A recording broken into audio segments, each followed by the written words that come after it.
There was a couple who used to go to England to shop in the beautiful stores. They both liked antiques and pottery and especially teacups. This was their 25th wedding anniversary. One day in this beautiful shop they saw a beautiful teacup. They said, "May we see that?" "We've never seen one quite so beautiful." As the lady handed it to them, suddenly the teacup spoke.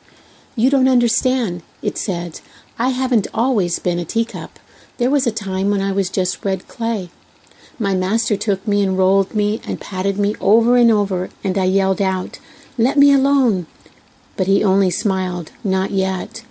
Then I was placed on a spinning wheel," the teacup said, "and suddenly I was spun around and around and around. 'Stop it, I'm getting dizzy,' I screamed, but the master only nodded and said, 'Not yet.'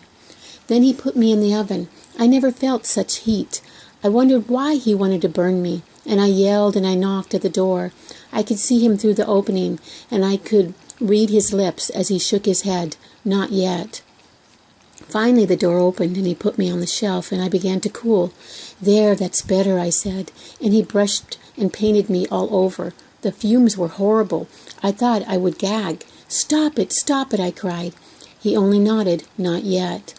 Then suddenly he put me back into the oven, not like the first one. This was twice as hot, and I knew I would suffocate. I begged, I pleaded, I screamed, I cried. All the time I could see him through the opening nodding his head, saying, 'Not yet.' And then I knew there wasn't any hope. I would never make it. I was ready to give up. But the door opened, and he took me out, and he placed me on the shelf. 1 hour later he handed me a mirror, and I couldn't believe it was me. 'It's beautiful. I'm beautiful.' 'I want you to remember then,' he said. 'I know it hurt to be rolled and patted, but if I had left you alone, you would have dried up. I know it made you dizzy to spin around on the wheel, but if I had stopped, you would have crumbled.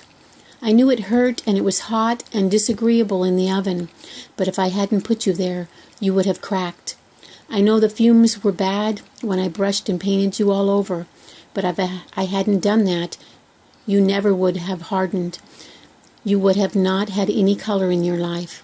And if I hadn't put you back in the second oven, you wouldn't survive for very long because the hardness would not have held. Now you are a finished product. You are what I had in mind when I first began with you."